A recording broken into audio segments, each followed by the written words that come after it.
And now, for another chapter, another episode of Ill-Advised Bedtime Stories with Pastor Phil.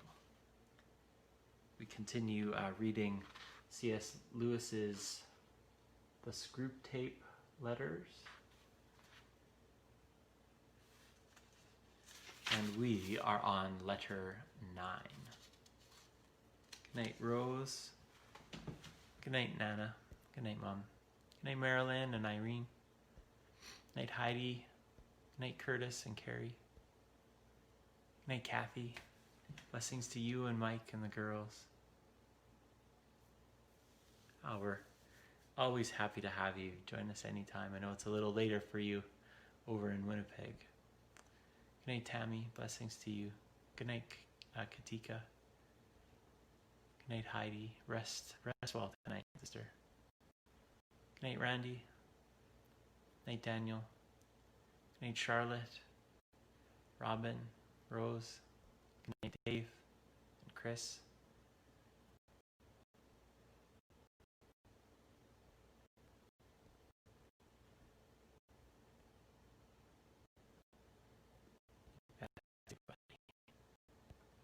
Good night to all you lurkers out there. So the 8th letter. Let's see if I can find it here. Oh, it's not the 8th letter. It is letter 9.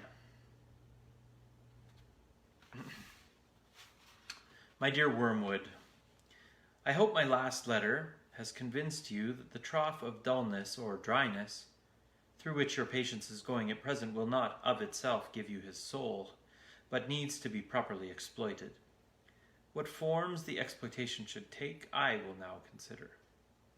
In the first place, I have always found that trough periods of the human undulation provide excellent opportunity for all sensual temptations, particularly those of sex. This may surprise you, because of course there is more physical energy and therefore more potential appetite at the peak periods, but you must remember that the powers of resistance are then also at their highest.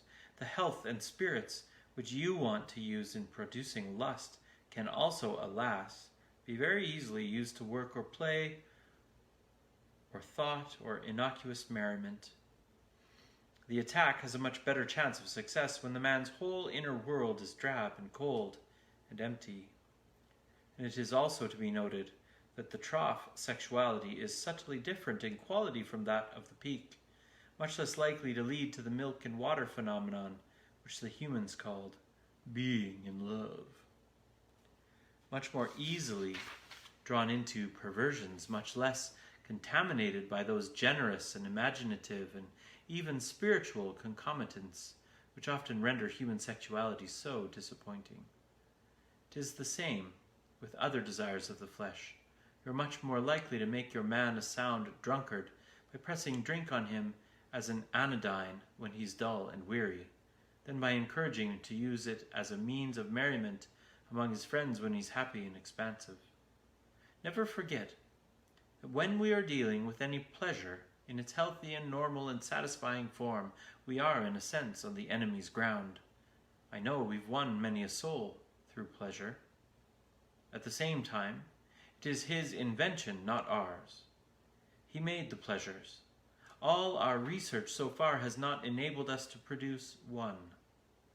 All we can do is to encourage the humans to take the pleasures which our enemy has produced at times, or in ways, or in degrees which he has forbidden.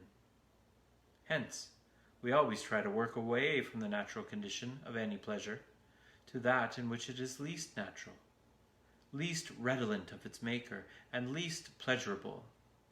An ever-increasing craving for an ever-diminishing pleasure is the formula. It is more certain and it's better style. To get the man's soul and give him nothing in return, that is what really gladdens our Father's heart. And the troughs are the time for beginning the process. But there is an even better way of exploiting the trough. I mean, through the patient's own thoughts about it. As always, the first step is to keep knowledge out of his mind. Do not let him suspect the law of undulation. Let him assume that the first ardors of his conversion might have been expected to last, and ought to have lasted forever, and that his present dryness is an equally permanent condition. Having once got this misconception well fixed in his head, you may then proceed in various ways. It all depends on whether your man is of the desponding type, who can be tempted to despair, or of the wishful thinking type, who can be assured that all is well. The former type is getting rare among the humans. If your patient should happen to belong to it, everything is easy. You've only got to keep him out of the way of experienced Christians, an easy task nowadays, in order to direct his attention to the appropriate passages in Scripture, and then to set him to work on the desperate design of recovering his old feelings by sheer willpower, and the game is ours. If he is of the more hopeful type, your job is to make him acquiesce in the present low temperature of his spirit and gradually become content with it. Persuading himself that it is not so low after all, in a week or two you'll be making him doubt whether the first days of his Christianity were not perhaps a little excessive. Talk to him about moderation in all things. If you can once get him to the point of thinking that religion is all very well up to a point, you can feel quite happy about his soul. A moderated religion is as good for us as no religion at all, and much more amusing. Another possibility is that of direct attack on his faith.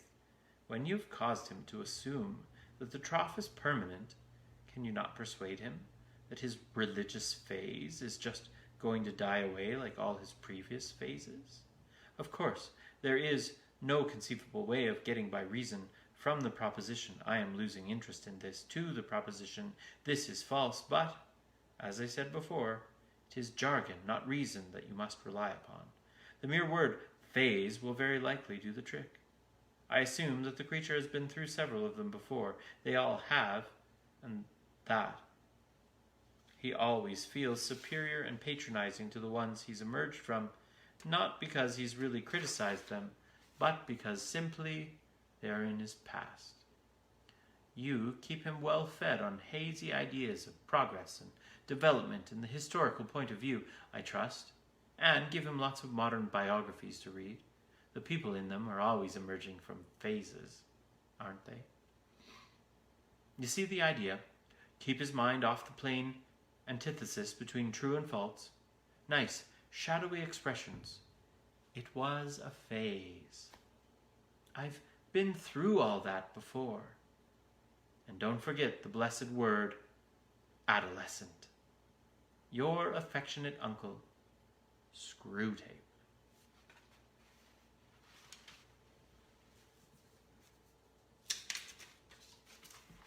Good night, friends.